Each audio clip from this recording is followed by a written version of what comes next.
Hey, what's up guys? Thanks for stopping by the channel. So for this video, we're going to be checking out some watches from the brand Out of Order. Now I've never featured this brand on my channel before, but they are based in Italy, and you can actually tell that their design inspiration is very much taken from vintage watches, and they have a way of making them look pre-distressed or well-worn, which is kind of a cool feature if you're somebody who likes to bang around their watches. You don't really have to worry about scuffing these guys up. They've already looked like they've been through the ringer for a number of years. And the watches you see in front of me are a nice cross section taken from their diver style automatic lineup. So I'll quickly show you guys each of the different color options that are available, and then I'll likely focus in the review for this blue vintage diver because it is my favorite of the lot. But starting with this black dial here, if you like pretty much a straight up Rolex Sea Dweller homage, then you can go with this black dial here. Now I do want to mention that all of these watches do have a pop of red on the tip of a seconds hand, and also where it says automatic in text that's just above the 6 o'clock hour marker. But if you want to go for a more subdued color, you can go for this vintage almost olive green colorway. The markers are a little bit more blacked out, so not necessarily as legible, but it does give you kind of more of a stealth, unassuming look in a dive watch. But if you like more of a neutral dial color, I actually like this gray color option, and they did a good job with the faux patina. So you can see that faux patina applied to the hour markers, the handset, and even the numerals on the aluminum bezel insert. But for me, my personal favorite is this navy blue one. I just think that it's the most colorful, has a very nice contrast with that faux patina on the hour markers, contrasting against that blue backdrop for the dial. And I always like the blue that they were able to achieve on this faded aluminum insert. Now, outside of the different colorways, all of the other specs are exactly the same, including the dimensions, which I'll go over right now. Now, the Out of Order website actually says that these watches are 44 millimeters in case diameter. With my calipers, I actually measure this to be closer to 43 millimeters across the case. Flipping to the side, the lug-to-lug distance, so the wingspan between my thumbs, I measure at 50.2 millimeters, although if you include the male portions of the bracelet here, it actually extends the effective lug to lug closer to 56 millimeters, although the bracelet does pull pretty much straight down after that, so even if you have a smaller wrist, you can probably pull this off. Total case thickness I measure at 14 millimeters. That is from the bottom of the screwed down stainless steel case back to the top of this flat sapphire crystal that sits just proud of the bezel. Now this crystal is said to have anti-reflective treatment on the underside.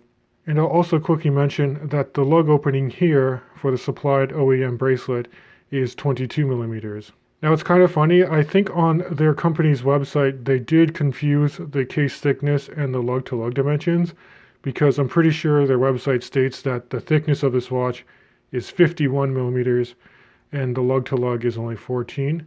So that's why I always like to provide you with my own caliper measurements every time I review a timepiece. Alright, so you can definitely see some Rolex Sea Dweller inspiration in all of these automatic divers. You do have the Mercedes handset, you have the day cutout at the 3 o'clock position, and you also have the applied triangle at the 12 o'clock to give you orientation for this dive watch. Now I think they did a good job applying these markers to the dial. They do have nice silver surrounds that are bordering each of the hour markers. The hand stack itself I thought could have been a little bit larger overall, considering this is a 43 millimeter dive watch. I do find that the minute hand and hour hand are a little bit thin for my liking. And in terms of text, I actually like that they say damaged in Italy above the 6 o'clock marker on the dial, because it shows that they're not taking themselves too seriously, and that's a little bit on the nose. And then just below that, you do have the 330 feet or 100 meter water resistance rating. Now as you get to the periphery of a dial, you do have a running minute track that's just printed on. And kind of a cool feature is that they do have a bit of a rehot or chapter ring that actually says Out of Order all the way around the dial. And of course, that is very reminiscent to what Steel Sports Rolex watches do as well. Now, if we move away from the dial, we can talk about the aluminum bezel insert. It's actually a nice coin edge bezel that's quite easy to grip all the way around. It's unidirectional and 120 clicks. I actually really like the action on this bezel. It's not too tight to turn, it's springy, but each of the detents are quite pronounced. And I wouldn't say there's backplay, but you just have to like settle it back the full click to make sure everything stays lined up. And I do want to mention that all of the major markings for the bezel and as well as the markers on the dial and the handset are loomed up with Swiss C3 Superluminova. So I'll show you guys a low light shot of these watches now, just so you can see what their lume performance is like. Now, if you're wondering what automatic movement is housed inside these watches, it is a Seiko NH35, which is a Japan workhorse movement used in a lot of different micro brands. And I think it makes sense. It gives you just over 40 hours of power reserve, ticks away at 3 Hertz, has manual wind and hacking, it's automatic, and operating this movement is quite easy to do with this nice oversized crown, which I measure at about 7.4 millimeters in diameter.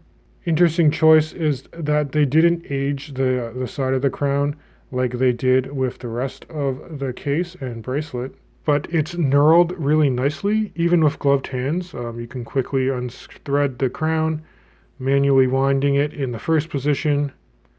In the intermediate position, you can cycle through the different days of the month, and then if you pull it all the way out, you can stop the seconds hand by hacking the movement, and then you can set to whatever reference time you like.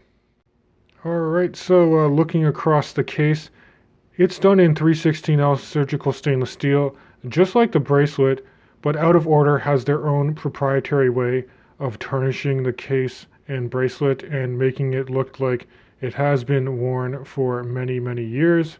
The bracelet itself is kind of done in 3 links. It's very much an oyster style bracelet. You can see that they do have pins in here if you want to size out individual links.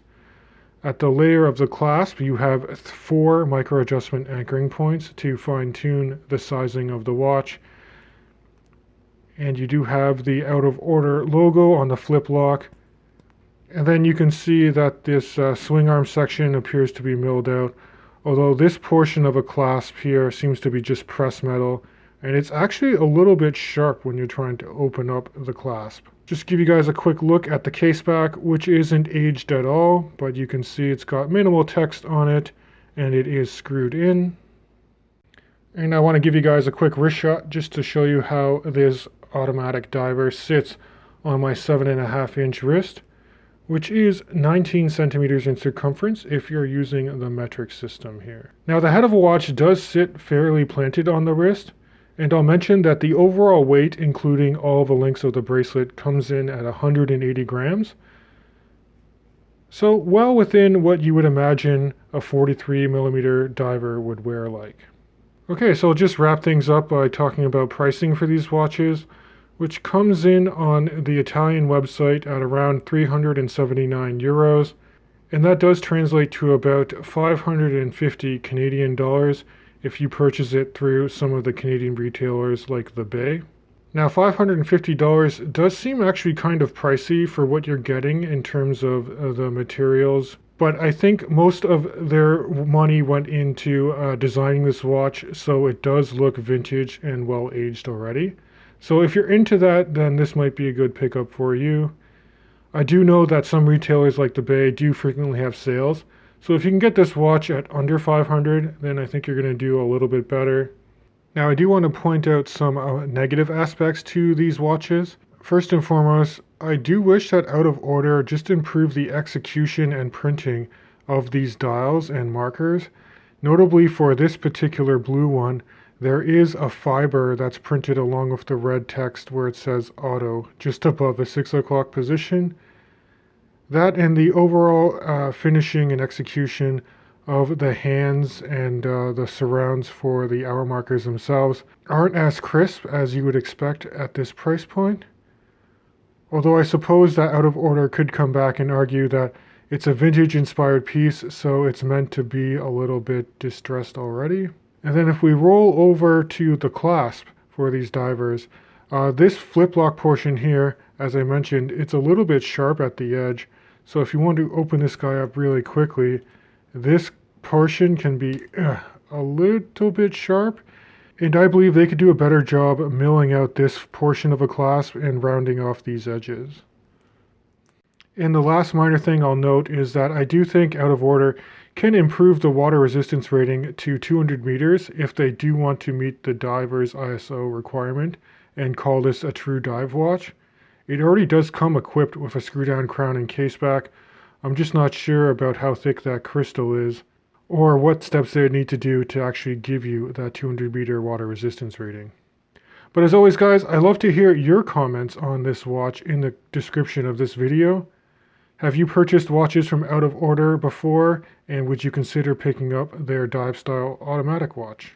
Now if you do like this content, please consider subscribing to my YouTube channel. It does help me out a ton, and as always, I can't wait to catch you guys in the next review.